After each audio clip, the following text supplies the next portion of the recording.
Good morning, everyone, and welcome. The Wednesday, December 4th, 2024 regular meeting of the Nags Board of Commissioners is hereby called to order. I'll ask you if you will first join me in a few moments of silence.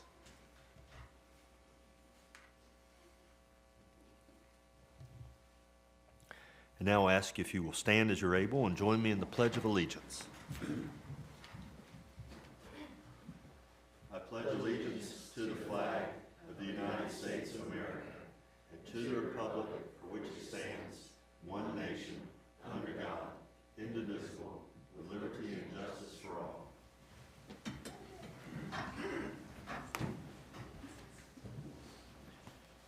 Thank you. I appreciate that. And now the next item would be the adoption of the agenda, and a motion would be in order. So moved. Second. I have a motion and a second. All in favor signify by saying aye. Aye. Aye. Opposed? All right, thank you. Our first item today is we want to welcome back into the room former Commissioner Kevin Brinkley. Kevin, good to see you this morning. As you are all aware, Kevin has moved on to different pastures of service. Kevin was the longtime chief of police, and he started out as an officer, was the longtime chief of police in the town of Nags Head, was my across the street neighbor for a long time. We watched our children grow up across the street, was continued to be a neighborhood neighbor, and a good friend. And later, after Kevin is not one who will sit still and not find a way to serve. And so he came back to the town as a commissioner and served with distinction with this board, and for me was often a wonderful sounding board. Kevin has a lot of history in the town of Nags Head, and was always gave good advice when I called to ask. And so we've asked Kevin to come back today for a more formal goodbye here, and I'm going to start by asking any of the commissioners and the town manager if you have anything that you'd like to offer this morning before we start doling out some gifts. Well, I certainly would make some comments if that's okay. Yes, please. So, obviously, I started with the town in 2002. I think Kevin had been working here for some time in the police department, and I got to know Kevin. I was a planner. He was an officer in the police department. Occasionally, we would see each other on the weekends, possibly share a beverage here and there. And, we sort of grew up together in the town, and it's sort of interesting to transition into this role and then have Kevin come onto the board. Over the years, as Kevin was in the police department and the chief, he sort of advocated for certain things for his department, advocated for things for the employees, and then he got to take a different position here and really started to see, those things come to fruition that he always wanted to have happen for the town. Yeah. And I really see the positive influence that he had on the town for our employees and for the things that we've been doing. And so I just really appreciate that. And I think it's made a lasting impact on the town. And so I appreciate Kevin. I appreciate your service to the town and the long-time relationship that we've had. And hopefully we'll continue to see you around town and, continue the relationship. But thank you for all your service to the town and for our long-standing relationship. Yep. And Mike, I'll ask you next if you... Absolutely. I will echo what he said about a sounding board. You and I had a lot of conversations when it comes to the town, and I respected everything you knew about the town and also just the Dare County in general because of your growing up here and being so involved. Happy to see who was your right hand all the way through that, because I knew her before I knew you. But, otherwise, yes, you've been missed so far greatly, and but hopefully we'll share times outside of this building here. And thank you for what you've done. Great, very good. Thank you. Megan, anything to say? I just want to echo what everyone said, but thank you so much for your service, Kevin. I only got to serve a short time with you, but we did campaign at the same time. You were very helpful, and I was always appreciative of it, and I wish you all the best. Yep, thank you. Bob? Well, I'm gonna miss my wingman. I mean, when I first started, I was right here, and Kevin was here, and he was kind of my sounding board, and he always helped me out. He was very helpful to me coming in as a new commissioner, and now I feel kind of strange sitting in his seat, but I mean, you know, Kevin spent better part of his life serving Nags Head. He always did what he felt was right, and his heart was in the right place, and I really respect him for that, and I'm gonna miss him, but I certainly understand he's chasing his dreams and moving on to bigger and better things, so Yep. it's been a pleasure serving with you. Well, we're going to invite Kevin to come up. Kevin, you know, as I said, is not one to sit still and not serve. And Kevin was recently appointed to the Wanchee Seafood Industrial Park Authority, and he has his first meeting at 10 o'clock this morning. and so he jumped from maybe the frying pan into the fire is not quite the right analogy, but from one spot to another. So, Kevin, if you would please come up, and board, if you'll come around the front here.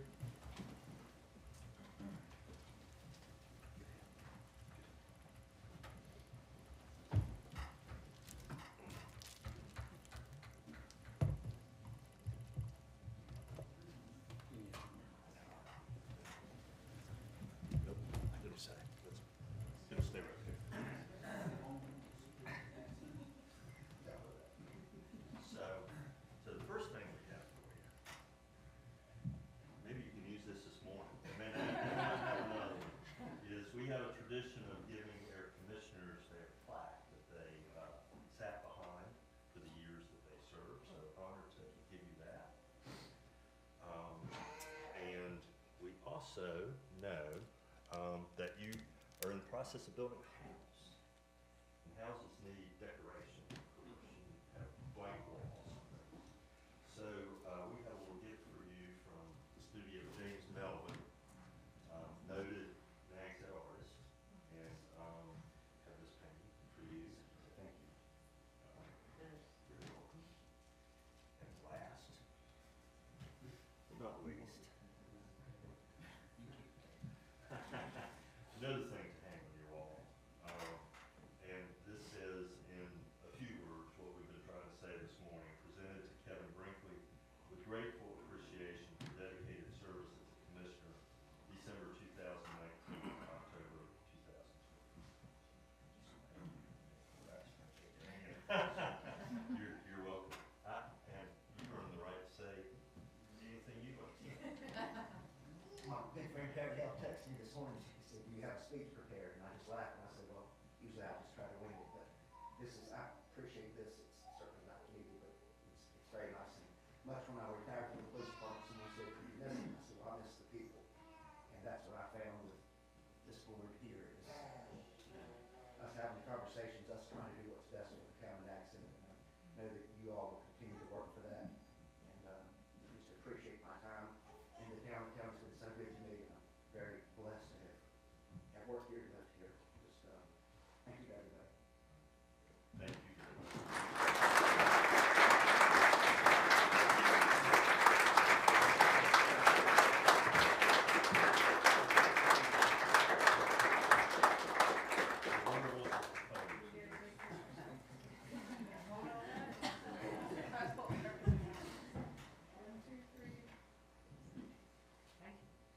And we'll take like a 5-minute recess here so that folks can greet one another.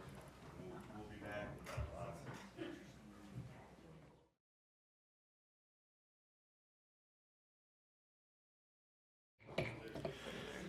Board has returned to order, and our the next item on our agenda is the recognition of a new employee, and I'll ask Kelly to come up.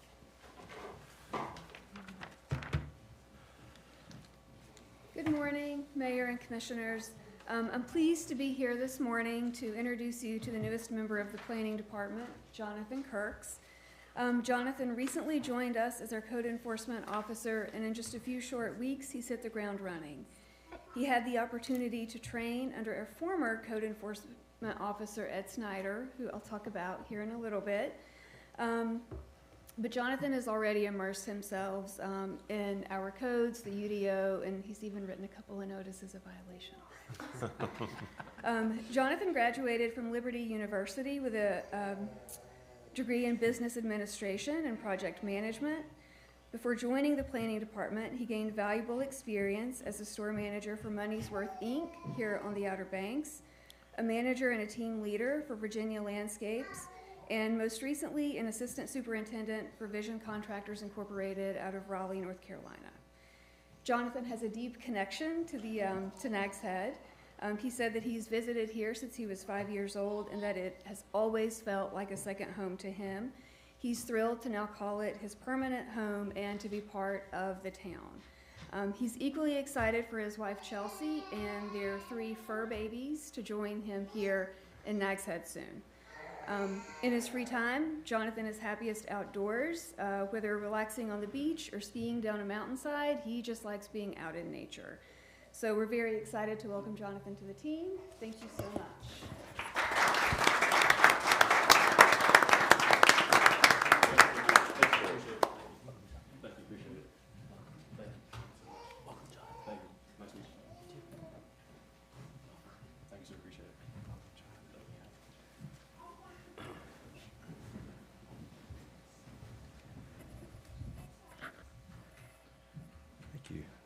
The next item on our agenda is the recognition of another new employee, and Nancy Carolyn will come up. Good morning, Mr. Mayor and Commissioners. I'd like to introduce Kyle Lang. Our Public Service Sanitation Department would like to introduce Kyle Lang as our new sanitation equipment operator, and he is a Dare County native. Kyle grew up on the Outer Banks where he attended Kitty Hawk Elementary School, and in 2003 graduated from Manteo High School. Kyle has a Bachelor's of Arts degree from East Carolina University, and before coming to the town, he worked 8 years in over-the-road hauling. Kyle enjoys golfing, fishing, surfing, and baseball, and is associated with the Colonial Newfoundland Dog Club and Rescue. Please welcome Kyle Lang.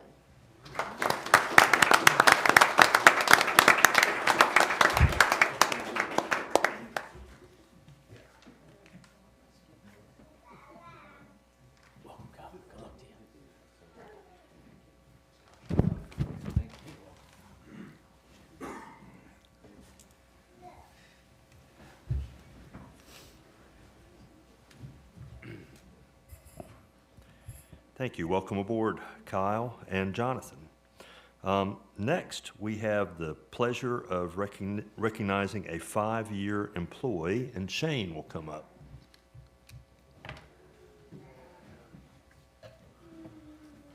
Good morning, Mayor and Commissioners.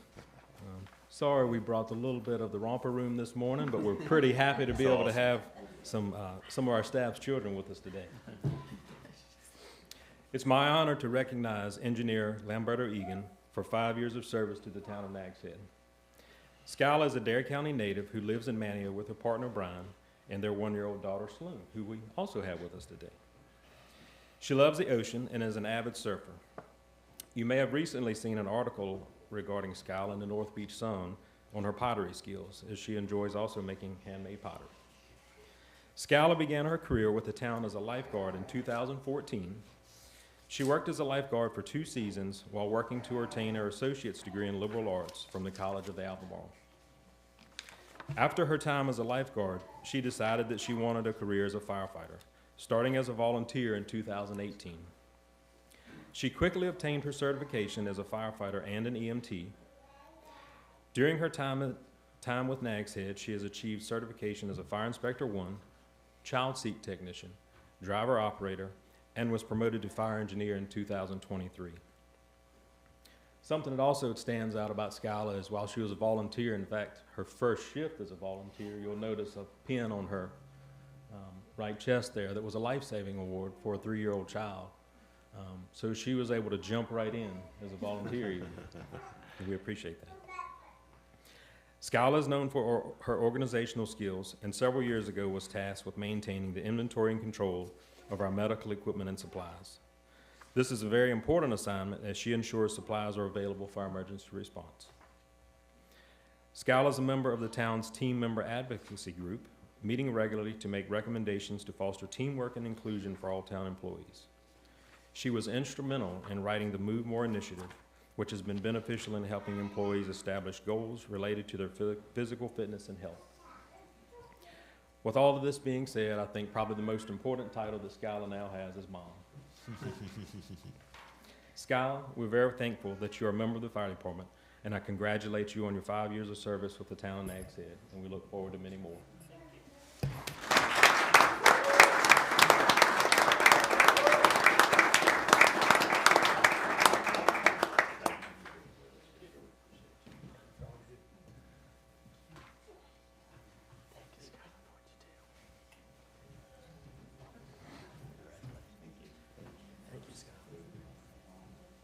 Skyla, I've forgotten.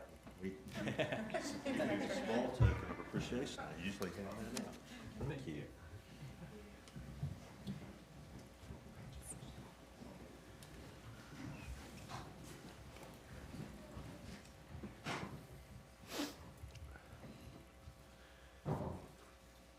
And next on our agenda, Nags Head is remarkably fortunate to have some really long-time employees, and it's our honor to recognize another one of those this morning, and Shane will continue. Thank you, sir.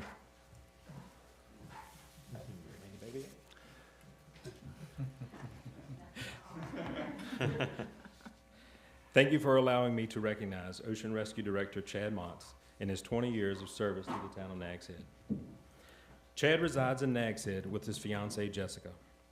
He has 3 boys who I'm pretty sure are being trained as marathon runners and possibly lifeguards. You may see Chad out and about running and sometimes pushing a stroller when he is running. Chad is an athlete and participates in numerous major running events each year. Chad started his career with Nags Head in 2001 as a seasonal lifeguard. He worked in that capacity until 2004 when he was hired as our ocean rescue captain. Chad took an interest years ago in firefighting, becoming a certified firefighter in 2010. In 2011, Chad began working 24-hour shifts in the off-season as a firefighter to supplement our staffing. He has been an active member of the United States Life Saving Association since 2004, serving as a National Certification Officer and Regional Sport Committee member. Chad has been instrumental in establishing the Nags Head Ocean Rescue Division as one of the best.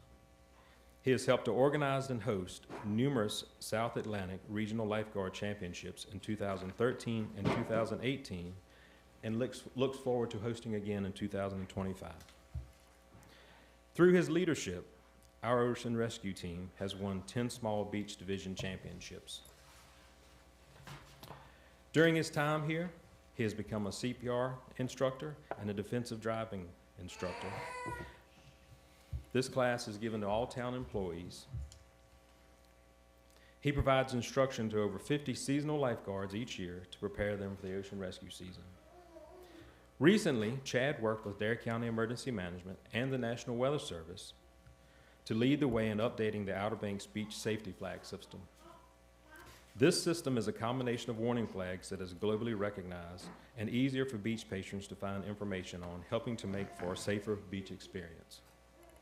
Aside from these achievements, Chad leads an outstanding, award-winning team of lifeguards who provide an extremely professional level of service to our community. Chad, we thank you for your service over the last 20 years and hope that you will continue working for many more. Congratulations.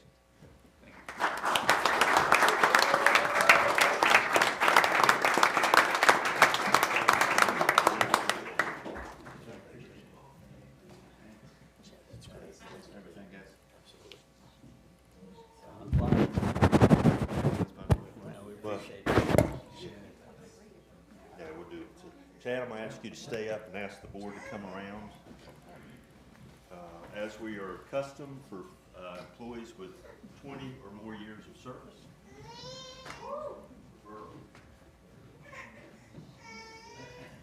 We do a very small token of appreciation for 20 years of service. Thanks, sir.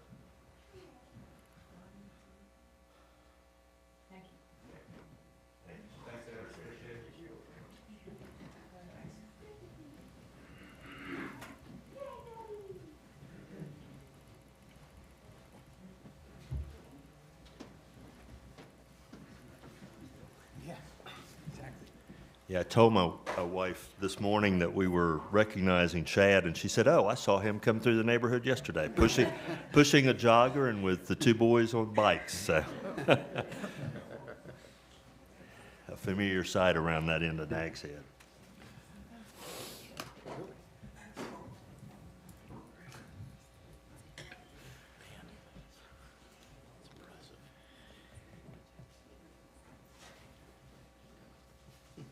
And finally, among the recognitions this morning, sadly, we come to a retirement.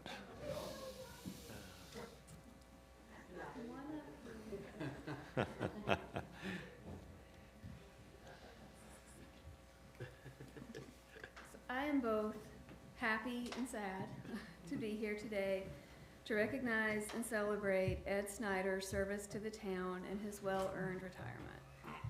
Ed has had a lasting impact on our town, and I'm honored to be here today to share that with all of you. Ed first joined the town of Nags Head as our code enforcement officer on June 27th, 2016, bringing with him an impressive background in the fire service and law enforcement. After leaving the town in March of 2022, we managed to pull him back in early 2023. So this is Ed's second time around with us. His experience in law enforcement and emergency management shaped his calm demeanor and ability to communicate effectively in all situations, even the most challenging ones.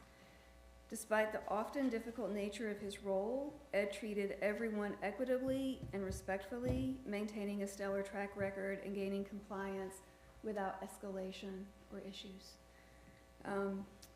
Co-worker Kim Thompson summed it up perfectly when I asked her about Ed. She said, "Ed is always professional, calm, and always willing to help regardless of the situation.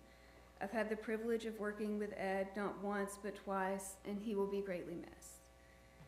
From handling zoning violations to storm damage assessments, Ed took on a wide range of responsibilities with professionalism, tact, and grace.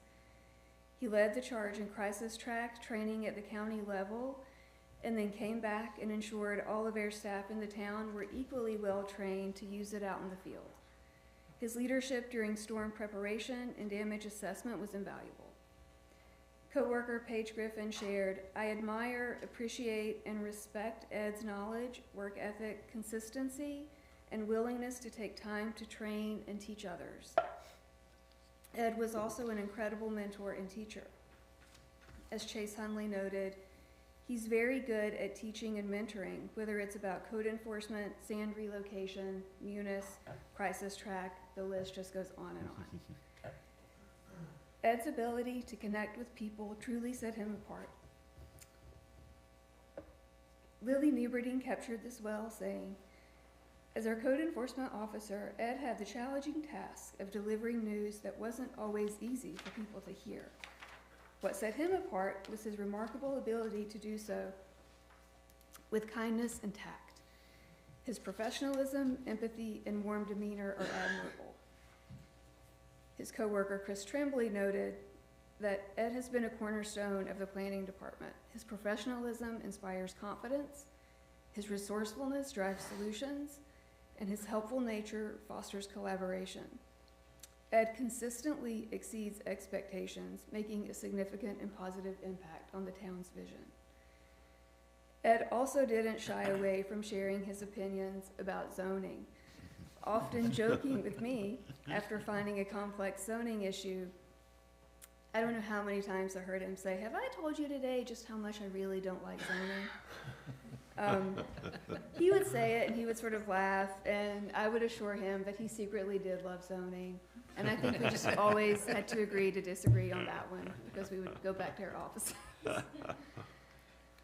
When it came time to transition to his well-deserved retirement, Ed didn't leave us hanging. He helped hire and train his replacement, Jonathan Kirks, who had this to say about him. "Words cannot express how grateful I am to have Ed's experience and wisdom with helping me start in this role. I know I have some big shoes to fill. Thank you for your years of service and enjoy some downtime and fishing." Ed's contributions extended far beyond his job description. He served on the town's safety committee. He maintained his probationary certifications, for building inspections, and he held his fire level 2 credentials. He lent his expertise wherever it was needed. His colleagues admired his welcoming personality, his sense of humor, and passion for sports, especially Eagles football. As coworker Joe Costello shared, Ed has excellent taste in sports teams. I already miss talking about sports with him, especially after Philly beat Baltimore. Go Birds, and congratulations, Ed. Your dedication to the town of Nags Head, your professionalism, and your kindness have left a lasting mark on the community. Whether it was handling difficult conversations, leading storm response efforts, or mentoring our next generation of code enforcement officers, you have always gone above and beyond. As you step into retirement, we wish you plenty of time for your favorite hobbies, especially fishing. And I can breathe a little easier knowing that you're still in town and you'll be there for us when we need help with storm assessments, damage assessments, and sand relocation. On behalf of the town of Nags Head, the Planning and Development Department, and everyone here today, thank you for your service, your friendship, and your unwavering commitment to the town. We will miss you. Enjoy your next chapter.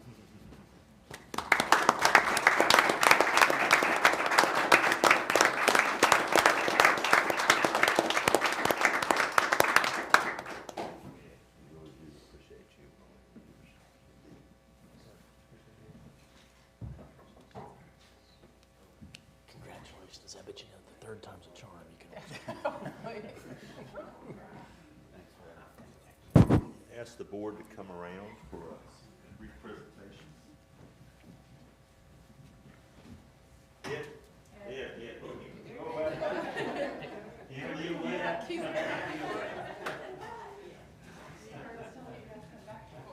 That's right, you're already going back.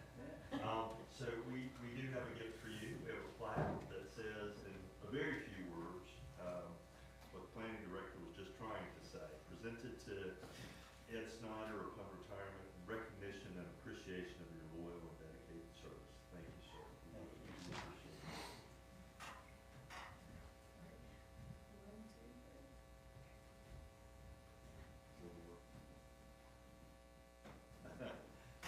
Thank you, sir. Yes, sir. Thank you.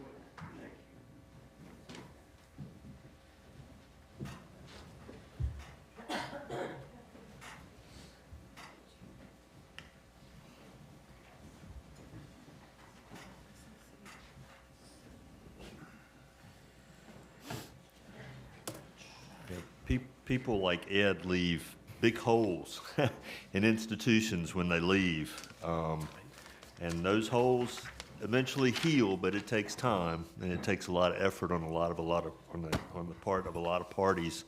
But retirement is also well-earned and well-deserved, and we wish you the very best.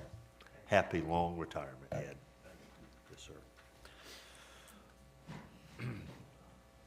That brings us to public comment, and I'll shortcut this, John. I don't see any. Is anyone here for public comment? Seeing none, we will move. Well, let's be true to form. I think we technically have to offer it. So I will offer. The Board of Commissioners welcomes members of the public to provide public comment at every regular meeting, and if anybody wishes to do so, this is your opportunity. Seeing none, we should close the public comment session. Thank you, sir. Appreciate that. Want to stay to form. Next would be the consent agenda, which you have before you, and a motion would be in order. So moved. Second. I have a motion and a second to approve the consent agenda. All in favor signify by saying aye. Aye. Aye. Opposed? All right, thank you. Now that brings us to public hearings, and I will turn this to Mr. Leidy. All right, thank you, Mr. Mayor. At this time, we'll begin the public hearing to consider amendments to the town's Unified Development Ordinance regarding the hotel parking standards. This is a legislative matter for the board, therefore sworn testimony is not necessary. But we will begin by receiving the staff's analysis presented by the Planning Director, Kelly Wyatt.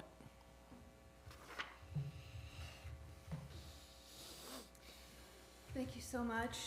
I do need 1 second to pull myself together and pull up Huddle Hub very quickly for you guys. I apologize.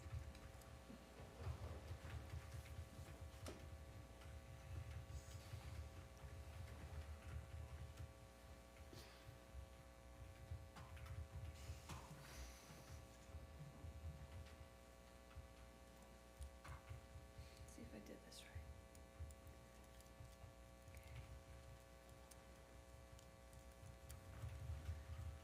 All right, so, as you stated, this is a text amendment request, which would amend the town code as it relates to hotel parking. I've put the actual ordinance language up on the screen, so that the board and anyone in the audience can see that.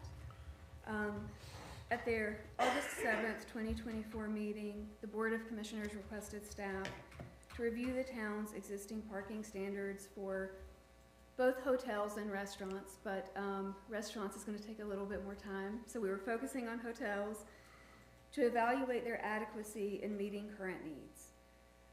The planning board discussed this request at their August and September meetings. At those meetings, they noted that many hotel units include multiple beds, potentially leading to more than one vehicle per unit. They recommended that any revised parking standard for hotels account for both the number of units and the number of bedrooms. The planning board then reached a consensus that the most appropriate standard is the one that the town actually used in the late 80s and early 90s, which was 1.2 parking spaces per rentable unit, or 1 space per bedroom, whichever is greater, plus 1 space for every 2 employees on the largest shift. That standard would accommodate the additional parking needs for hotels, offering multi-bedroom options such as family and executive suites, as well as extended stays. This conversation came up after the board approved the most recent hotel, the Inn at Whalebone, down around Lakeside. There was some concern expressed from the community at that point that perhaps there wasn't sufficient parking for the hotel. That hotel was required to have 87 parking spaces because it had 87 units. Just for context, if the recommended amendment that the planning board discussed were to be applied to the Inn at Whalebone, that would result in about 108 parking spaces. And of course, that does not apply, but that's just to give you an idea. At their October 15th, 2024 meeting, the planning board voted unanimously to recommend adoption of the proposed text amendment as it's been shown. Also included in your packet were some other hotel parking standards from other coastal North Carolina towns for your consideration. And I'm happy to answer any questions that you may have. All right, does the board have any questions for Ms. Wyatt? I have a couple. So Kelly, our ordinance permits hotels to also have dormitories associated with them for employees. And that parking standard is not being changed. We have a parking standard for dormitories, which I assume would apply to a dormitory in a hotel. It would, yes. But a hotel would not be required to double park. I mean, there would be some consideration for a hotel that included a dormitory, I expect, that they would not be required to have both the parking for the full Absolutely. dormitory and the employee standard. Correct, absolutely. We would not apply the parking standard in that scenario. Okay, that was one. And the other question is about our so-called legacy hotels. They're older hotels, mostly along the beach road, many of which were developed before there were any standards in place, and which have all kinds of nonconformities associated with them in addition to parking. And just one of our concerns has been, and I think one of our goals has been to try to sustain those hotels help them stay in business. And so how would we treat one of those as an existing non-conformity if they came forward with some sort of combination of rooms or addition of rooms or something like that? Sure. So, as of today, hotels are a special use in the C2 district. And as you mentioned, a lot of these legacy hotels are on the ocean side, and that's the CR district, commercial residential. So that in and of itself puts a lot of those hotels in a non-conforming use status off the bat. But our nonconformity rules does allow a nonconforming use to essentially be maintained in its existing form. It can be repaired. It can even be replaced in its entirety, so long as the degree of nonconformity is not increased. So if we had one of these nonconforming hotels add additional rooms or do some type of project or combination where additional parking was required, only the new parking required would have to meet today's standards. There's nothing that would go back and trigger entire compliance with these new regulations. There's nothing that would go back and look at bedrooms and employees per se. It would just take into context the scope of work, the new scope of work. And I also did want to say that in terms of any large project, we always think about substantial improvement, 50% or more. So zoning actually eliminated that 50% rule a while back. It still holds for CAMA and FEMA, but I would imagine if there were a non-conforming oceanfront hotel doing a project that rose to the level of substantial improvement, I don't envision parking being the hurdle. It might be CAMA and It'll be FEMA. something else more than likely. Okay, all right. Are there any other questions for Ms. Wyatt? I do. Can you explain to me where you stopped at the largest shift and said to +1 parking space for every square foot of conference or assembly area? So is that additional parking on top of the required parking? It is. So that part was unchanged. So a lot of hotels have restaurants associated with them, meeting spaces, things of that nature. That was already accounted for in our standard. That could explain why we don't have any hotels. Well, there's a missing word in there or something, or there's a missing area in there, because it's not a 100? parking space for every single square foot. It's a parking space for every, It says square foot. it's whatever the Sorry. standard is. Probably 100. Let's see, 1 parking space per bedroom, whichever is greater, plus 1 parking space for every 2 employees, plus 1 parking space for every square foot of conference or assembly area. So if there is no conference or assembly area, What if there's 1,000 square foot of a conference room, or 1,000, what if there's 100 square foot of assembly area? A lobby is an assembly area. So is there another 100 parking spaces? That's what that says. Yeah, yeah, that was unchanged, so that's let been me- wrong then for We a can while. look up real quick Yeah, I what it can should look be. that up.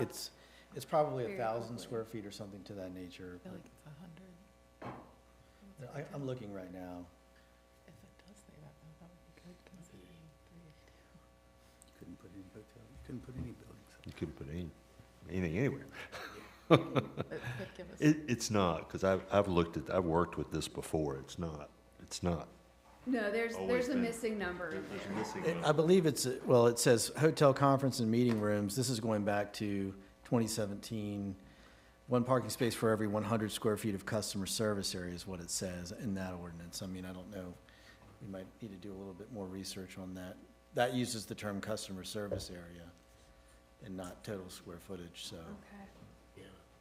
Well, but that- I'm in a predicament with Huddle Hub. I'm hesitant to go right. offline and start researching the No, I code tell you- projected on the screen right now, so I'm happy to step away and come back. Can we put this back and come back to this in a little bit later in the meeting? Give you a Certainly can do that. Sure. And when you finish, we should probably go through if you want to go through the rest of the public hearing, then you could table any further action on it until after staff can work on that, or you can Okay. recess the public hearing and reconvene it. You have that option. So was there another question in it, other than the, I have a question for our attorney. okay. I think that would be appropriate now then. If we pass this ordinance, will this, in light of the bill pending 382, would this be pretty much null and void? It would be, yes, if the House overrides the governor's veto within 180 days of when this section, of when this is adopted, then yes, it would invalidate this. And of course, it sounds like they might be voting on that today or tomorrow, so if that override were to occur, that would invalidate the part of this, the new part of this ordinance that would be considered the creation of any nonconformity. And Now, this- with regard to the existing standard for conference space, to the extent that that doesn't create nonconformities, that would be okay. But if it did, then that would be a problem. So essentially, all of our parking ordinances will be locked in once That's that bill correct. passes. If people are concerned about overparking, we will have no ability to change that. Not without the consent of the affected property owners, that's right. Okay, thank you. Yes, ma'am. This might be a question you can't answer, but have you noticed any parking problems with the legacy hotels to date? I have not. We haven't received any complaints or concerns, and I've not personally witnessed any issues. Are you ready? Well, I will say Brittany was kind enough to pull up the code for me, and what it reads, currently is, for every 100 square feet of conference or assembly area. Okay. So that's what needs to be included, but that is unchanged. That would just need to be added back in here. Okay, all right, thank you. And John, I'll ask you, despite what's on the screen and what was published, can we, if we made a motion to adopt this revision with the original language for accessory uses, we could act on that today? You could. That's not a You problem. can make that. That's right. Thank you. And just to be clear, if the existing ordinance has, and it sounds like it does, has that 100 Yes. square foot figure in the text, then this won't affect that. This Right. won't change it. And the legislative change wouldn't affect that. That's correct. Not that portion, Not that portion part. of the ordinance. Right. Yes, sir. We just get kicked back to what's Yes. on there today. All right, okay. Now, if we're going to conclude the public hearing, we should just see if there's any other public comment on this Yes. matter, and then that way we can finish the public hearing, and then the board can table action until later in the Well, meeting. or we may be ready to go. Okay. Is there any further, does any member of the public wish to comment on this proposed text amendment? Does the board need to receive any other information from anyone regarding this? If not, at this time, we will conclude the public hearing on the proposed text amendment. Okay, all right, thank you.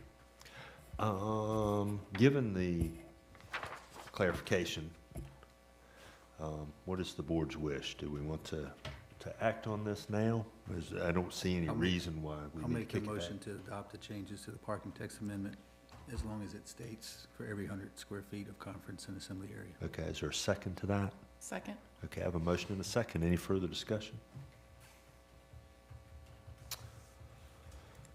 Seeing none, all in favor signify by saying aye. Aye. Aye, opposed? All right, thank And you. Mr. Mayor, the board also needs to adopt the consistency statement.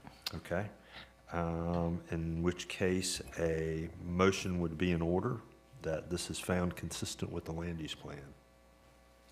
So moved. Second? I have a motion and a second. Any further discussion? Hearing none, all in favor signify by saying aye. Aye. Opposed? All right, thank you. Thank you for your guidance there, John. Appreciate that. Thank you, Kelly. You're still there, so we get for your update. Thank you. Yes, absolutely.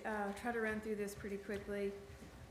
This is the planning director's report, just noting the monthly activity that the planning department had in October. Also, when the planning board met at their November 19th meeting, they did consider a special use permit site plan amendment for the Soundside event site. That was included as part of your consent agenda today, and the board will hear that as public hearing at their January 8th meeting next month. The next item was a site plan review for construction of a Dare County EMS station. You're going to be hearing that shortly as well, so I won't go into great detail with that. They had discussion about the hotel overlay district. As we talked about as part of the strategic plan, identifying and correcting areas of land use incompatibility within the town, and to correct those inconsistencies. We did talk about the suitability of the current hotel overlay district. Following discussion, the planning board did reach consensus to proceed with eliminating the hotel overlay district, but staff will need to put that in formal ordinance form and bring that back to them at their December 17th meeting. I will note, I think this would be another item that would be captured under that new legislation should it be adopted in terms of downzoning. The next item that the planning board discussed was accessory dwelling units. There's a good bit of discussion with that. We proposed some draft definitions to kind of clarify what a partial home short-term rental would be, what a detached ADU would be, and put a different name to that, such as backyard cottage, what an attached ADU would be, and just calling that an accessory apartment. So when we went through the public hearing sessions, or the public input sessions rather, we heard a lot of people express that they were having a hard time separating attached and detached. So we thought clarifying those and maybe giving those a different name would be helpful. So that was included as part of the definitions. We also just provided a range of options to consider ADUs, from no action at all to the allowance of them both attached and detached townwide.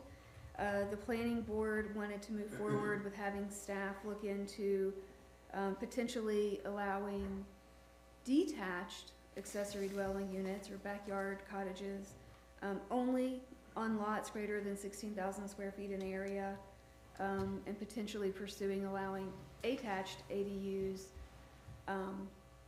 townwide. But staff has got direction on the information that they would like to see when we come back to them in December. So that's an ongoing conversation there. When the planning board meets in December, we do have the hotel overlay district and the continued discussion of the ADUs on there. Board of Adjustment, we did not have any meetings in November, but we do actually have a meeting coming up in December. And that's going to be a variance request for the property at 3100 South Virginia Dare Trail as it relates to encroachment for an elevator. The Septic Health Advisory Committee, I think last month, introduced you to the intern Ella Trainer. She has now completed her internship, and she provided a lot of wonderful information for us. We're continuing to work on that mapping effort. The Estuarine Shoreline Management Plan, we did have a kickoff meeting with their consultants, Moffett and Nickel and Biohabitats, on November 21st. That was a great meeting. We had members of the committee also join us for some site visits. And so we're moving forward with that. Sand relocation is obviously in full swing. We have a lot of staff being dedicated to that at this point. Did put our permitting first quarter numbers in there for average turnaround. We're still around that 2.5 day mark, so that's wonderful. I obviously appreciate all the planning staff for keeping this at a good turnaround time. Dowdy Park farmers markets, those have been, the holiday markets have been ongoing. Our next one coming up is this Thursday, December 5th from 4 to 7. However, I was just talking with Paige. I think there's been like a gale warning, wind issued just today, and so there's some concern about what that might look like. So stay tuned. Look at the website, look at the Dowdy Park events page. There might be some changes because of the weather. We recently had our tree lighting, and our visit from Santa, which went well. That was on November 30th. And upcoming, we have our candy cane hunt, and our winter markets will pick up. The first one will be on January 11th. In your packet, I had shown you kind of a progress photo of the crosswalk that they were working on at Bonnet and Wrightsville. That is now complete. I do have a photo of it, but I'm sure everybody has already seen it. It has been shown on Outer Banks Voice and multiple other social media sites. So it's a really wonderful project that the Art and Culture Committee spearheaded, especially Molly Vaughn, and with the help of Paige Griffin. So just want to give them a shout out, and obviously the students at Manio High School who participated. That's all I have. Great, thank you. I wish Commissioner Renee Cahoon were here, because that crosswalk was something that she always wanted to see. And so I hope we'll see more of those. Thank you. Absolutely. Thank you, Kelly. All right, the next item is consideration of a site plan for the Dare County EMS station.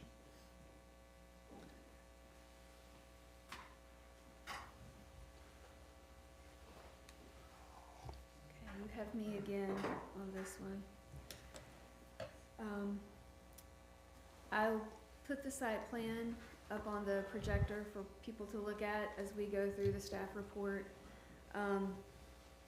The applicant on this one is Oakley Collier Architects on behalf of Dare County. This is a site plan review. They're requesting consideration of construction of an 8,305 square foot Dare County Emergency Management Services, or EMS station, located at 105 West Sea Chase, so right across the street, where the BB&T Bank and Village and now part of the town's property is located. This is located in the Village zoning district. It's part of the Commercial 1 zoning district, and the properties adjoining it are predominantly in that same C1 district. The property is pretty high, so as far as it being flood compliant, it certainly will be. The grade in that area is around 13 feet. Certainly meet our 9-foot RFPE. Recently, the board heard some text amendments that would allow county EMS station as a permitted use within the Commercial 1 district. So that is obviously now a permitted use. For lot coverage purposes, our code speaks to lot coverage in terms of the whole district, not lot by lot. It essentially says that within the entire C1 district, lot coverage shall not exceed 80%. The C1 district encompasses Outer Banks Mall, the out parcels for urgent care, Outback. It would include this property, as well as the quilt shop behind it and the subdivision beyond. So knowing the exact percentage of lot coverage, I do not know that, but what I do know is that this was permissible when it was constructed, and the existing improvements on site are at 69.7% lot coverage, and this proposal is actually reducing lot coverage down to around 51%. So there's an overall reduction in lot coverage. So it certainly continues to be compliant with lot coverage in that respect. For the proposed structure, it can be 35 feet in height. They're proposing a 34-foot tall structure, so that is compliant, and of course we'll ask for a height certificate at the appropriate time. Architecturally, this structure does have to meet both the town and the village architectural guidelines. For town purposes, it does meet the requirements in our Commercial Design Standards Division 2. It does have a human scale design. It has various roof articulations, including a watchtower. It has residential style windows, exterior masonry with board and batten, and shingle siding. It also has workable shutters and gable brackets. So it does meet the town's architectural design standards. The applicant, Oakley Collier, has been in contact with the Village Architectural Control Committee. We're currently working on getting that approval, but there is no reason that we can't move forward with our zoning approval based upon that. For parking, the Board of Commissioners adopted a recent text amendment that stated EMS stations should have 1 parking space per employee on duty and 1 parking space per 200 square feet of training facility and customer service area. The applicant has told us that at shift change, there's going to be a max of 12 people there. So that's going to be 12 parking spaces right off the bat. There are no training areas, and they have about 100 square feet of customer service area. So they need 13 parking spaces. They're proposing 22. So they're certainly compliant with regard to parking. We do have a section of the code that requires a percentage of the parking area be done in permeable paving materials.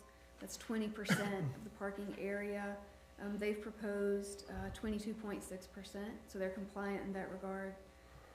For buffering and landscaping, there's several sections that this would apply to. Within the Village Commercial 1 district, you should either have a 50-foot wide buffer of just open space, or you can have a 5-foot wide buffer with plantings that'll reach 10 feet in height adjacent to any residential area. So they have provided that on their southern property boundary, and that is actually existing vegetation that's being preserved. It is mature and it certainly meets those requirements. Section 10.92 of the UDO speaks to having a buffer where off-street parking is adjacent to a right-of-way, and they've shown a compliant buffer adjacent to West Sea Chase as well as 158, so they are compliant in that regard. They have some foundation landscaping around the base of the building, which is also required, and they do have a lot of interior parking lot landscaping. They're required to have 10% of that in landscaping, and they have almost, over 25% in landscaping, so they're compliant in that regard. In each of these commercial projects, there's a requirement that you either preserve 10% of the existing vegetation or you plant 15%, and they are preserving 11% of the lot area in existing mature vegetation, and that is in addition to all the other plantings. So they certainly meet that requirement as well. They will need to provide a lighting plan prior to any installation of lighting. We'll need to approve that. There's no signage being proposed at this time. Because this is in the village, they are served by a wastewater treatment facility. The applicant, Oakley Collier, has been in contact with Carolina Water Supply, and they have verbally stated that they have the capacity and they're willing to serve. But prior to the issuance of any building permits, we'll just want that in writing. With regard to traffic circulation, our town engineer did look at that, and he stated that it is consistent with the code. This is going to require an encroachment agreement from NCDOT, which they are aware of. Stormwater management is only required if you have a net gain in lot coverage, or if you bring in fill. They are doing neither, but they are going to be maintaining the existing stormwater features on site, so that is compliant as well. And our fire department and our public services department have also reviewed the plan and approved it as well. As I mentioned, the planning board looked at this at their last meeting, and they unanimously recommended approval of the site plan as it's been proposed. Staff also recommends approval of the site plan as it's proposed. I'm happy to answer any questions that you may have. We do have representatives from Oakley Collier here today, as well as the engineer, Mike Robinson, should you have any questions for them. I only have one question for you, Kelly. You said this is required to meet both the town's architectural standards and the village's. Was it required to achieve a certain point total? It was not. So our UDO gives you two options now. You can either fall under the residential design manual, where you do have to achieve a certain number of points, or you can comply through Division 2, which sets out requirements and recommendations for human scale, roof articulation, certain things like that. So they They didn't go that residential aspect, they went through the commercial design. Okay, all right, thank you. You're welcome. Thank That's you. all. Questions? Kelly, do you know, and maybe the representative Smoker Clark can say if they've talked to the Yorks and shared this plan with them? Because there was concern when we were talking about doing something there of what was gonna go there. As staff, I have not had any conversations with them, and perhaps the applicant could speak to that as well, but I'm not aware that, I have not spoken with them, The nor quilt have they shop. reached out. Yeah. The neighboring property. You don't know?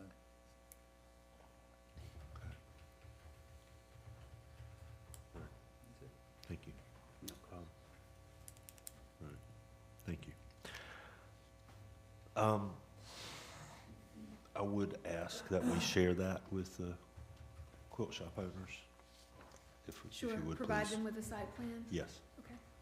I know they've had the opportunity to find it, but I would ask that we share that with them. All right. No further questions, board? Okay, Thank you. thank you. I'll make a motion to approve as presented with the acceptance from the Village Architectural Committee. Okay, all right, thank you. So that's a motion to approve following, with the approval of the Village Architectural Committee, which is still pending. Is there a second? Second. Okay, I have a motion and a second. Any further discussion? Hearing none, all in favor signify by saying aye. Aye. Aye, opposed? All right, thank you. Thank you, Kelly. That brings us to new business, which would be committee reports. I'll start. Bob, anything to report? The Eastern Shoreline Committee, we actually took a field trip with Biohabitat and Moffett Nichols, town manager, planning director, and we went to a couple of the sites that they're doing some modeling and design for, which is the south side of Nags Head Woods and kind of the north side of Villa Dunes, and also Soundside Road, where they're looking at putting in the living shoreline. So things are moving along really good there, and hopefully we'll be able to start sometime in the future. So. Were any of the property owners included in that? Stakeholders were there, yeah. Some of the property owners were there, especially the property owners from the Villa Dunes. Good. And yeah, and a couple from Soundside, and and Soundside will be really nice. It'll get rid of some of that riffraff if the living shoreline takes and everything works out. So, Good. so yeah, and they all seem very optimistic on how it'll work out. So it's good news. Right. Good. The Jeanette's Pier Committee did meet. We didn't really take any action. Just heard an annual report. Commissioner Severs? The Tourism Board approved the grants that we applied for, with the exception of the light, and they're looking to pursue talking with the state about putting a light at the main intersection and entrance instead of where we proposed it. They have money to do so, it's just whether or not they can get the numbers together, and they'll come back to us with that. Okay. Dare County Housing Task Force, headed by Donna Creef and Malcolm Faring, has made leaps and bounds as far as I'm concerned. She has put together a great report, and that will be presented to each town in probably January, would you say? Once approved by the committee later this month. And then I think you'll see more action to come as the year progresses. Good. Great. Thank you. Commissioner Lambert? No new updates. The Septic Health Committee has not met since our last meeting, nor has the Government Education Access Channel. Okay, great, thank you. That brings us to presentation of the strategic plan update, and this will be Andy and Roberta. All right. So, the town has obviously been preparing strategic plans for a few years now, going back to about 2021. The most recent strategic plan we started working on almost a little over a year ago, and it was adopted by the board in February of 2024. So we held an annual strategic planning retreat, usually in the fall, in advance of the budget and the CIP development, and we did that in October, and we met with the board and with staff. It was a very productive day. We went through the strategic plan that had been adopted in February and just basically identified things that have changed, things that required the plan to be updated. We removed some items that were completed or were no longer relevant. We added some additional items, and we sort of treated this year's strategic plan as an update rather than a whole new revision of the plan. And so basically, we've provided you with a document in the packet that shows you the changes that we made at that retreat. We also have the minutes, which you approved earlier in the meeting from the retreat. And we obviously have the original plan that was adopted in February. One of the things I really wanted to point out today is the board discussed how do we get this out to the public, or how do we make this a little bit more understandable to the public rather than just look at a static document. And so Roberta has created a page on our website, and I think she's done a really great job here making sort of a living document. She's taken the strategic plan and converted it to this web page, and it's fairly interactive.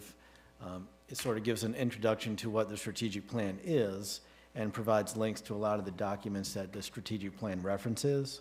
It talks a little bit about the process, what's in the plan in terms of our mission, vision, values, and our goals and objectives, and then most importantly, our action items and our priorities.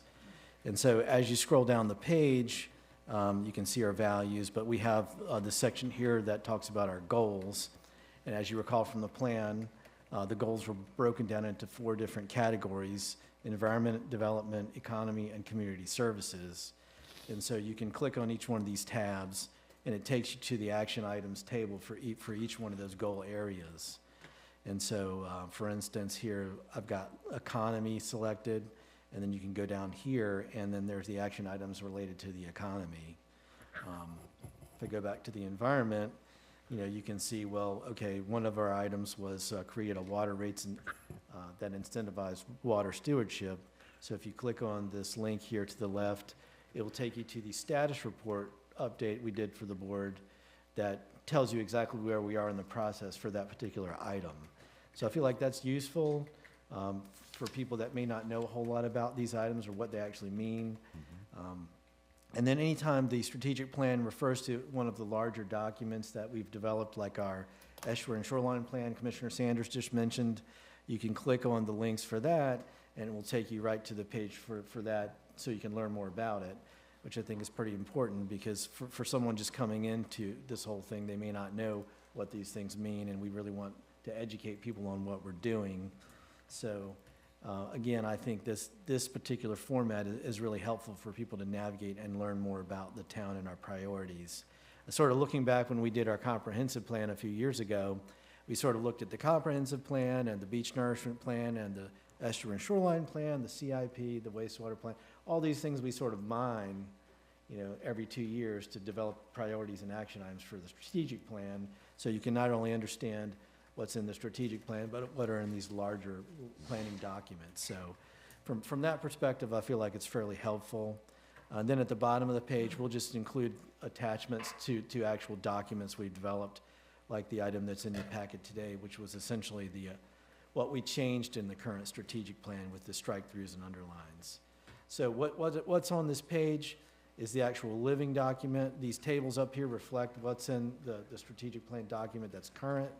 And then you can go back and sort of see the history with the update, with the original plan that was adopted back in February, and then the status report is down here as well.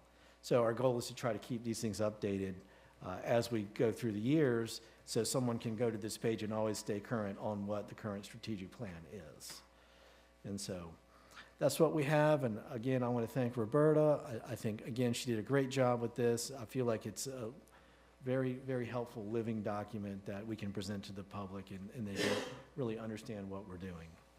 Great. Thank you. Thank you, Andy, and thank you, Roberta, very much. I look forward to going in and exploring this. I think it hopefully will become one of the most important pages on our website.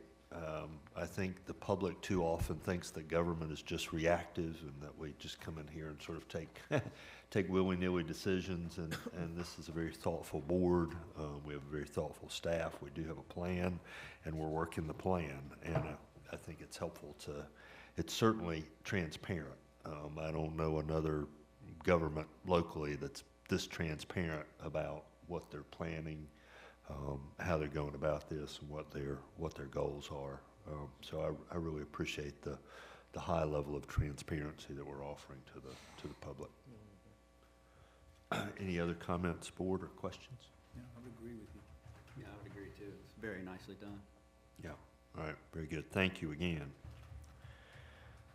That brings us to. I guess we were looking for the board to possibly adopt the Oh. updated version of the plan. Make a motion to adopt the updated. Thank you. Is there a second? Second? Any further discussion? All right. All in favor of adopting the updated plan signify by saying aye. Aye. Aye. Opposed? Great. All right. Thank you. Thank you, Andy, and thank you, Roberta. That brings us to consideration of appointment or reappointment to boards and committees. And we have vacancies, or we have openings in Planning Board and Board of Adjustment, which you have before you.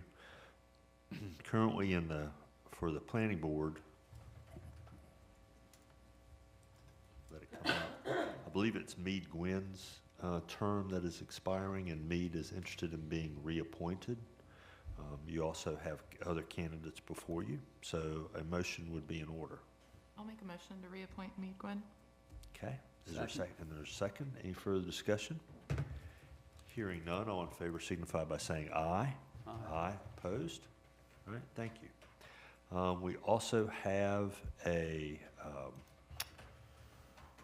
opening on the Board of Adjustment, and I believe that's Peggy Saporito.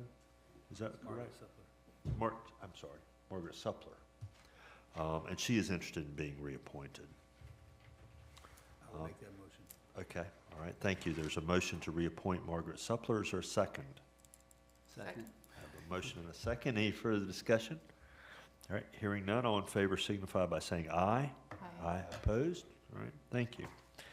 I should have possibly amended the agenda at the beginning of the meeting, but we have items H, 4, 5, and 6 were consideration of bids. And because of rebidding and other scheduling issues, those items are not ready for us today, and so we will be bringing those to a later meeting. That brings us to items referred to and presentations from the town attorney. Mr. Leidy? Mr. Mayor, I have nothing to present today. Okay, very good. Thank you. Items referred to and presentations from the town manager, and that will be an update on public services, and actually David will come up for that.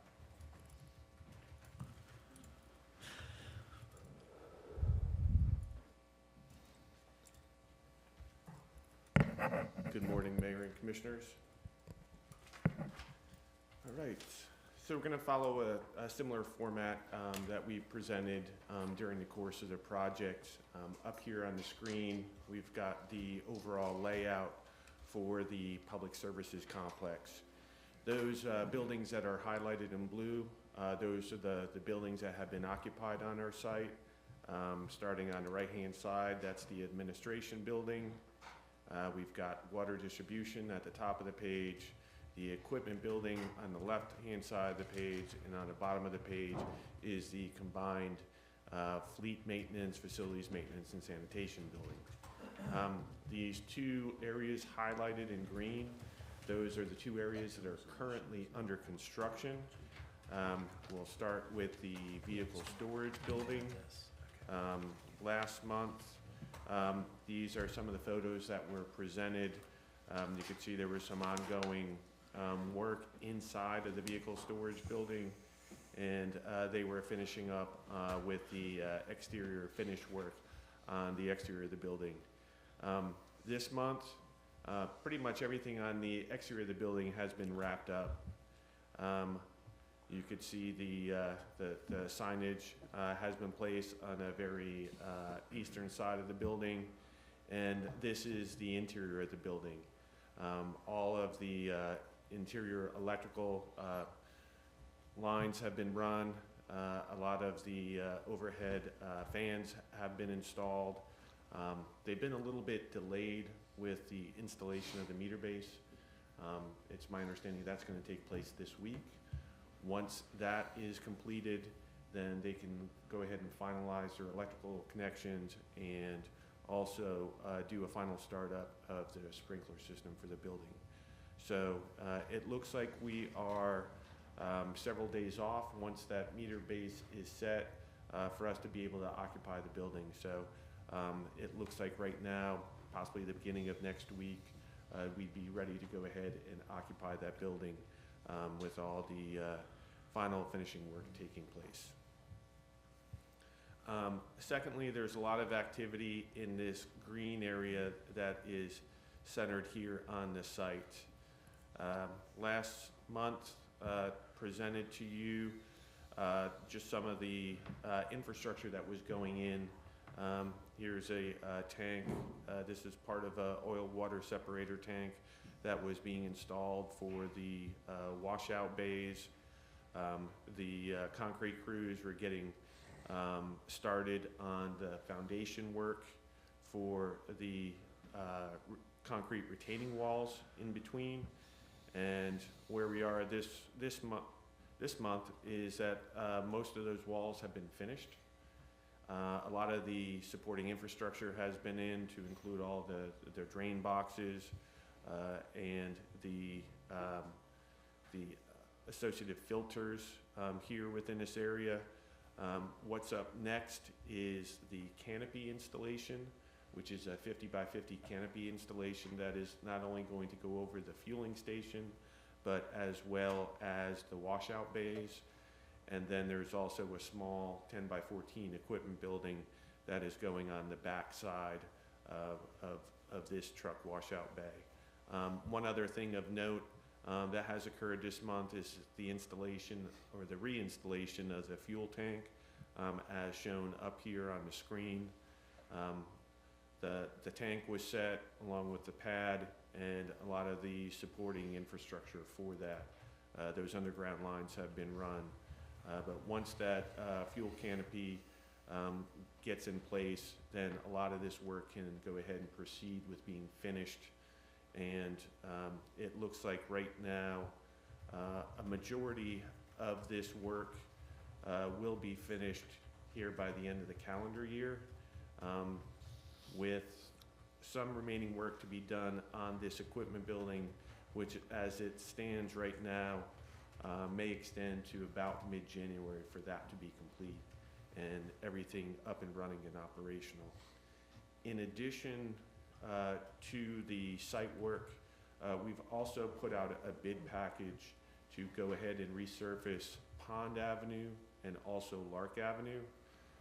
That package is currently out on the street. We'll receive those bids within the next week and a half. And our hope is to go ahead and once this site work is finished up, we'll follow right behind with the paving work and tie all this together. So I'll be glad to answer any questions that you have. Any questions, folks? No. Looks good.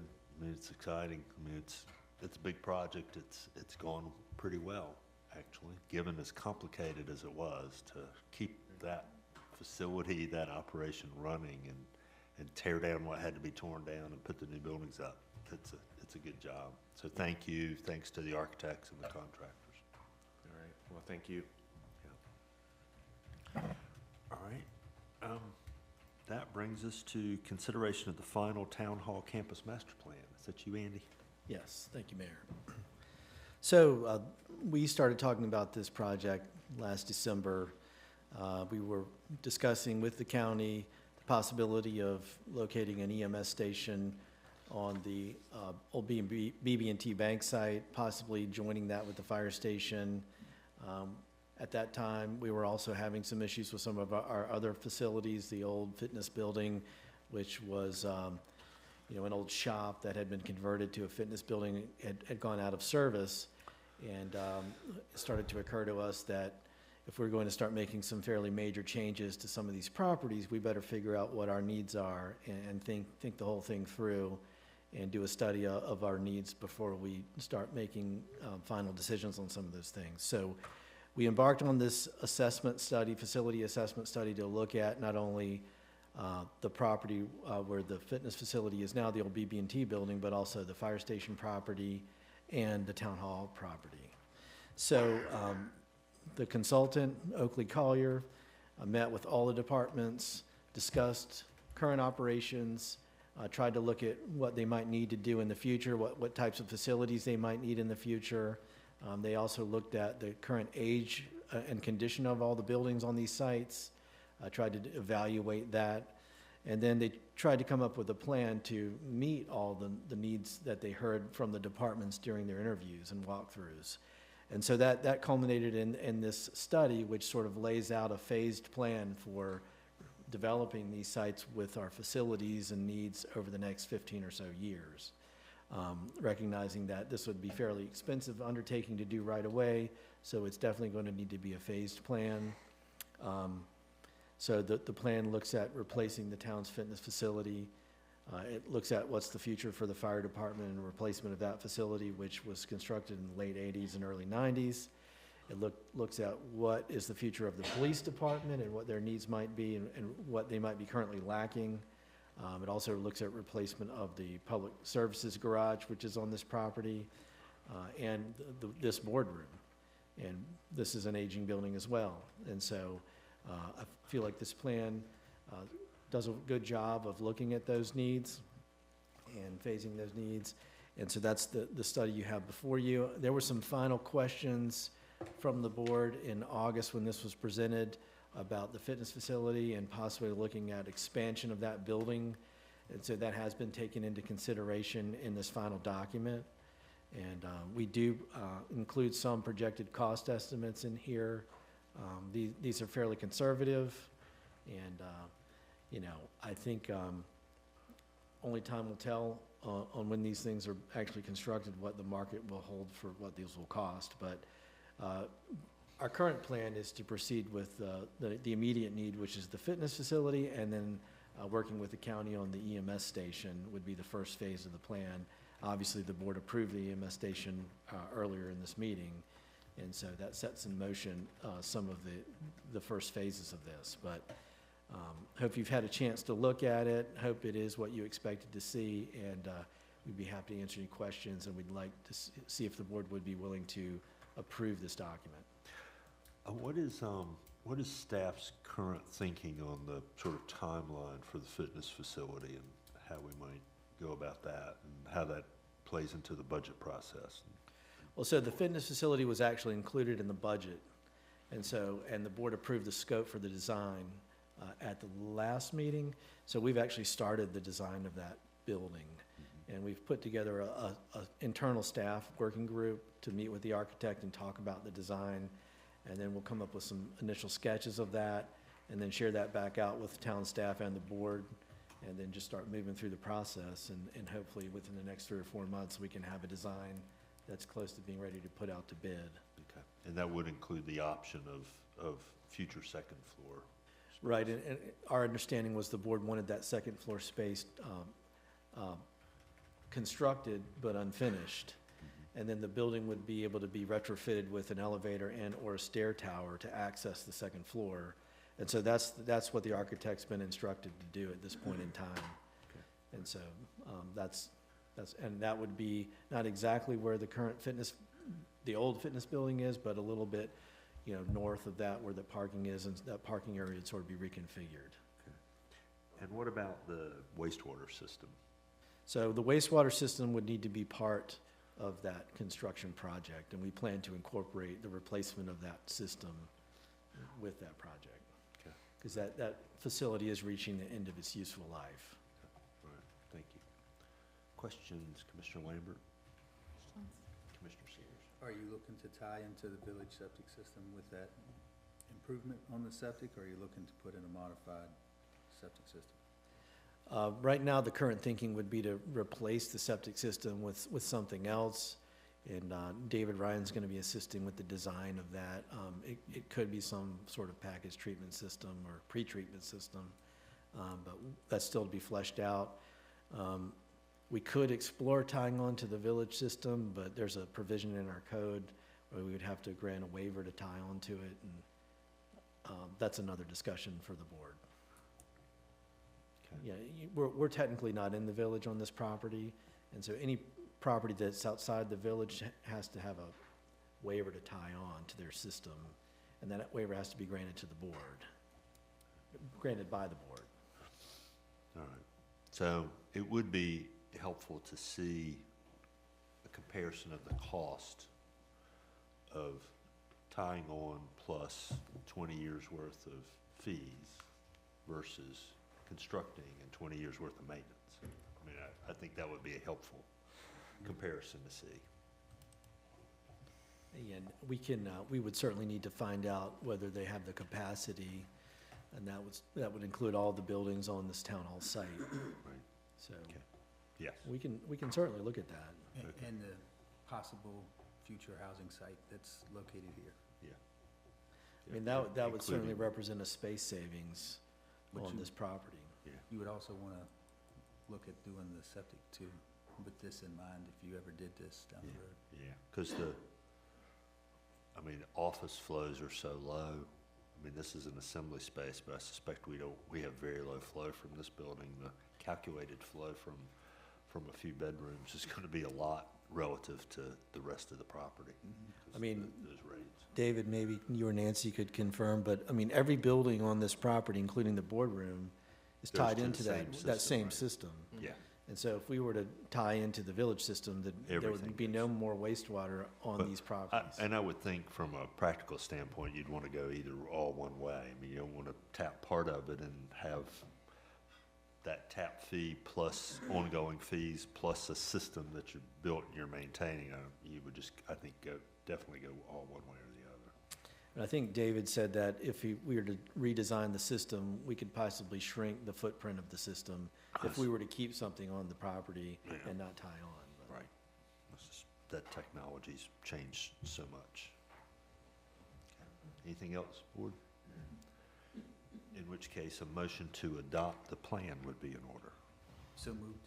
Second? I have a motion and a second. Any further discussion? Hearing none, all in favor signify by saying aye. Aye. Opposed? All right, thank you. That brings us to an unpublished item, which is a consideration, as things have been moving quickly, consideration of a resolution opposing Senate Bill 382, specifically the down zoning authority. Andy, do you want to speak to that? Sure. So I guess the week before Thanksgiving, we were alerted to a bill that was moving through the legislature that was originally part of a state dentistry act that then became a hurricane emergency relief bill, and sort of perplexed as to what this bill included. It later found out that it was about 200 pages and included all kinds of different initiatives, some that affect the town pretty significantly. The one that was most concerning was this down zoning amendment, which was the last 2 pages of this bill. And once we're reading through it, it was fairly alarming, and so we started to talk to not only the other local towns, but statewide, some of the League of Municipalities, the North Carolina chapter of the APA, which is the American Planning Association. And this conversation started to ripple through the state in terms of what this means for almost every local government. If you have zoning, this affects you. And so basically what this bill would do is it would require you to get the consent from every property owner that would be affected by any zoning amendment that meets the definition of down zoning. And so their definition of down zoning would basically mean anything that would reduce the development density to any degree, would remove any permitted use of land from any zoning district, and would create a nonconformity of any kind. Those would all meet the definition of down zoning. And so, as the board is very familiar with our zoning ordinance and the things that we've been doing, almost everything we would do would meet the definition of down zoning. I think the idea of downzoning is a term that's been assigned to this, sort of a negative term, but zoning is downzoning. I mean, before there was zoning, there was no rules, and the adoption of zoning is downzoning. Because why do you need rules unless you're trying to protect something? And so, it's just sort of astonishing, that you're taking away this kind of authority. You're almost taking away the authority to zone. And Nags Head's fairly lucky because we have a pretty evolved zoning ordinance. I mean, we've been working on this stuff for 60 years. And there's a lot of communities in the state that don't have much in the way of zoning, a lot of the rural communities, and they're going to grow, and they're going to be faced with development pressure, and they will have very little ability to respond to the challenges of that growth. And so I just think that, you're taking away a pretty critical tool from any local government, and no property owner is going to agree to take away their development rights. And I mean, and to get the consent of every single property owner is almost, nobody thinks it could be accomplished. And if you think about Nags Head and some of the things that we really value, and I tried to stress that in this resolution, but over the years we've done a lot of things that I think are pretty critical to the character of the town, and I'll just name a few. So back in the 80s, Nags Head was really concerned about development in Nags Head Woods, and so the town developed a SED 80 zoning district to protect the woods. That would not have been possible had this been in place. In the 70s and 80s, Nags Head was very concerned about oceanfront erosion, and so they modified the subdivision ordinance to require that the lot lines run perpendicular between the beach road and the mean high water mark. So north of Jeanette's Pier, most of the lots run perpendicular, and that allows for structures to be moved back. And a lot of structures in Nags Head have been moved back that were threatened by erosion, and I think that was the foresight of our former boards that did that. That would have not been possible with this amendment in place. Probably most of the things we've done with our flood ordinance regarding higher regulatory standards would not have been possible. Our large residential dwelling ordinance would not have been possible. I think Kill Devil Hills is currently thinking about that. Well, they won't be able to do it now. In the early 80s, they were really starting to think about if we're going to continue to be on-site wastewater in the Outer Banks, we really need to look at the appropriate lot sizes for on-site wastewater, and they increased the minimum lot sizes. Not possible with this. Community building standards, any height and bulk regulations, the multifamily ordinance we just did, taking that out and then revising it wouldn't have been possible. The C5 district that we did to protect Jockey's Ridge in the historic district, not possible. So those are just a lot of examples of the things that the town has done to protect the town that would be eliminated with this bill.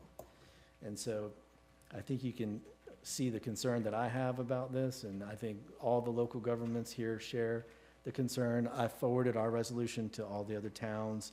They're all going to do similar things, I believe. My understanding is that the Senate has already voted to override the governor's veto on this, and then the House will reconvene tomorrow. And I'm not sure exactly when the House would take any action on this, but it could be as early as tomorrow. So we still have a chance to adopt the resolution and forward it on to anyone that might care. But we wanted to get this in front of you today and let you discuss it and let the public be aware of what's going on. So, thank you. Thank you, Andy. Appreciate that. And I'm not going to read this whole, Andy gave a good presentation. I'm not going to read this whole resolution as I sometimes do. But I do want to, probably going to spend as much time, I do want to speak to this. And I want to address part of this to the legislature. I'm pretty careful about what I say, and I don't, this is not a political position. This is about the business of government. And so to understand how this happened, at the first whereas, well, they took a bill that regulated dentistry and they gutted it so they could expedite the process. And then they put recovery in there, which is much needed. And then they started tacking things on like this zoning regulation. And, you know, they do this because they have the power to do this. And the leadership, you know, twist arms and they keep everybody in line. And it's really hard. I understand, you know, you're sitting in that seat and you have a recovery bill in front of you. You know, it's a difficult place to take a stand on something that's buried in there about zoning. But they need to stop doing business this way. You know, they throwing in, you know, one provision about tree protection or billboards or something, that's one thing. That's bad enough. I mean, that's bad. Shouldn't do it, but that's one thing. But entire zoning regulation, I mean, all, you know, I've been watching the public conversation lately about a certain kind of store. People are all excited about one kind of store. Well, if you thought you wanted to regulate it, now we can. Even if we could figure out a way to do it, now we can. I see misinformation about, you know, what size houses Nags Head permits in part of the same conversation. We don't permit big houses like a neighboring town does because of regulations that we adopted.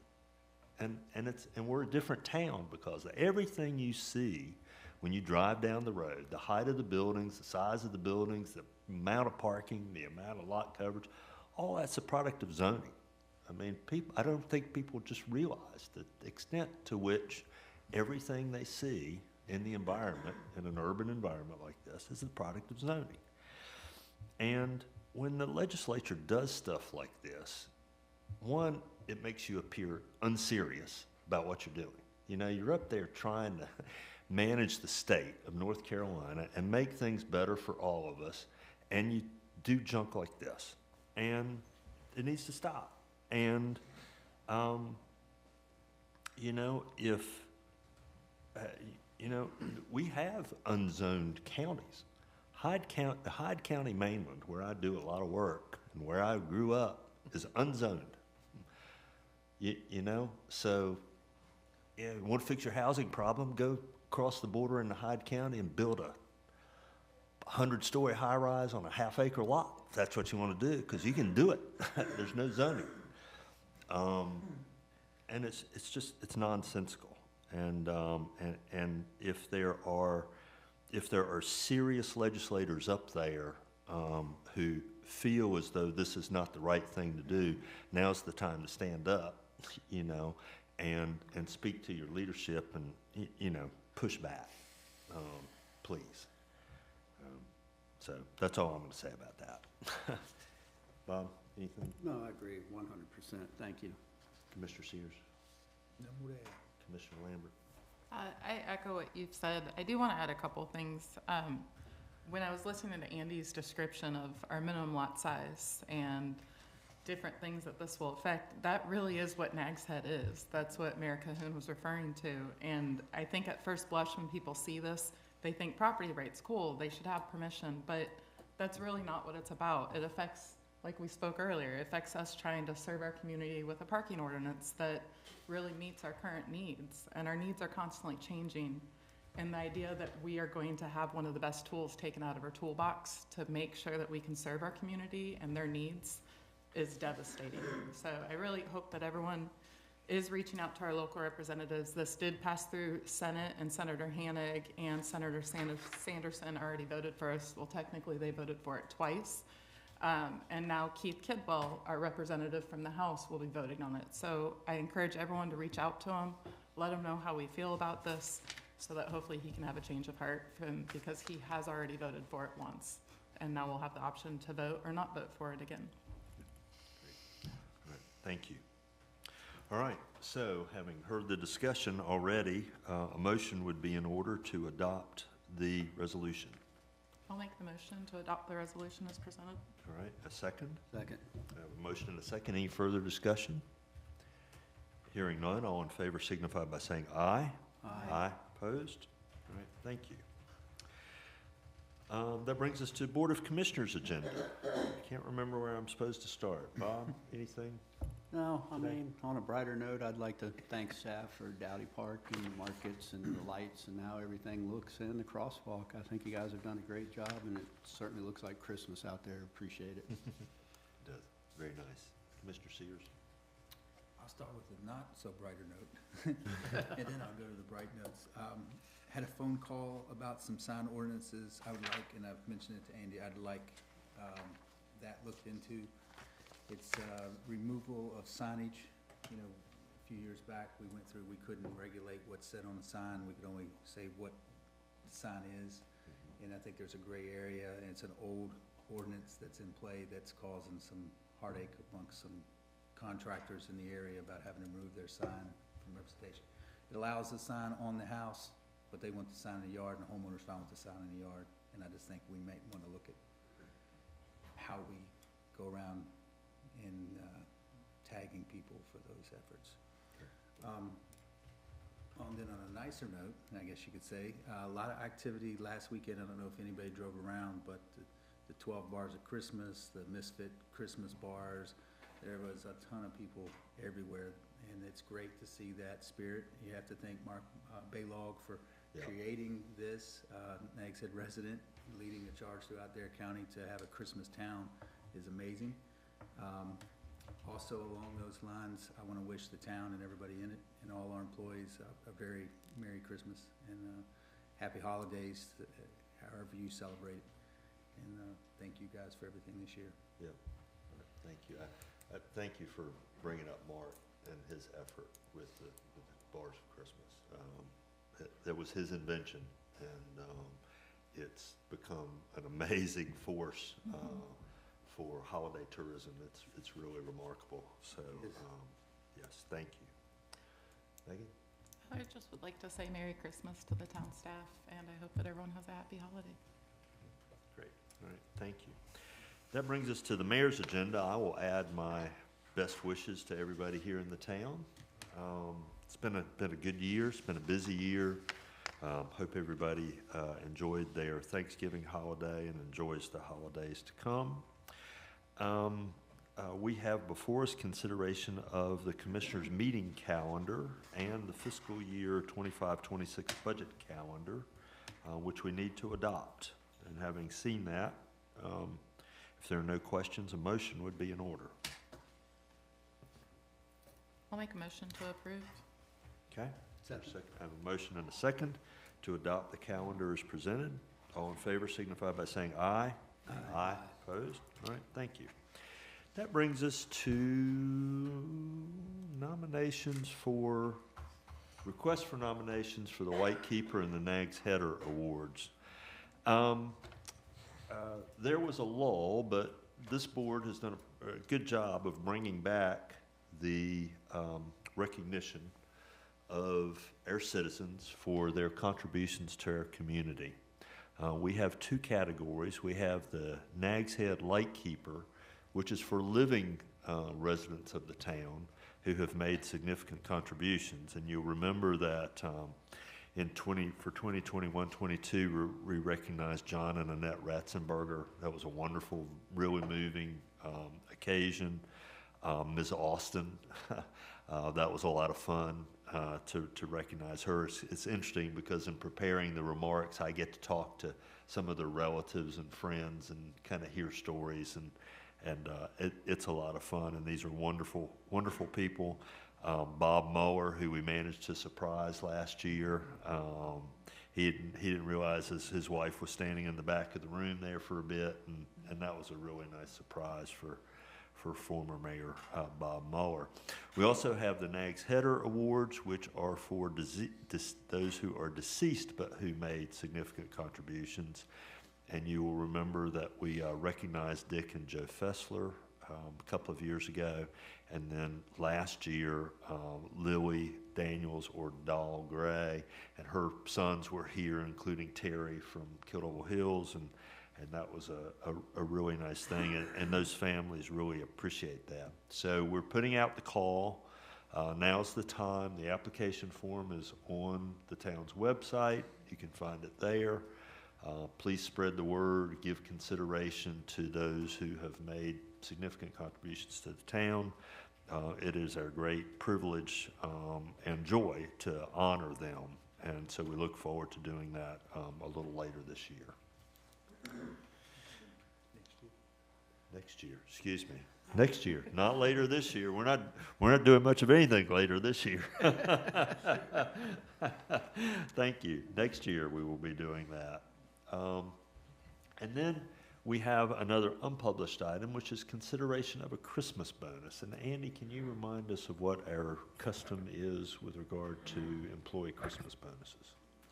Well, we do give one. The board is generous enough to give one every year, and they budget for that. And so we do $150 for the full-time staff and $75 for the part-time staff as a Christmas bonus. Okay. And we'll go ahead and do that. I believe it's already been processed, and so this was just the board's chance to announce it. And Okay. you know, it's a budgeted item, so. Yeah, right. We're not Yes. trying to be too presumptuous. It is a budgeted item, and it always, for some reason, Christmas comes every year, but this always sneaks up on me. And so thank you.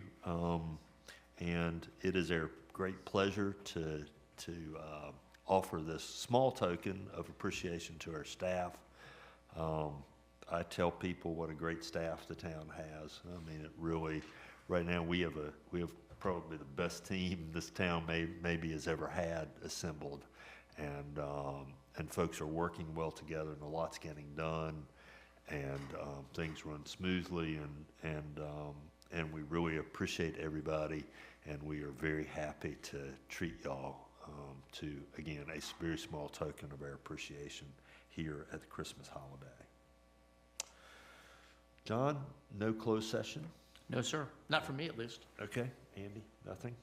All right, is there any other business to come before the board? Hearing none, it is 10:50 a.m., and a motion to adjourn would be in order. So moved. Could you adjourn to the mid-month? Oh, yes, I'm sorry. So, adjourn to the mid-month meeting. Actually, recess to the. Recess to the mid-month meeting. Thank you very much. I assume that motion still stands. Is there a second? Second. I have a motion and a second. All those in favor signify by saying aye. Aye. Aye. Opposed? All right. Thank you very much. Thank you, everybody.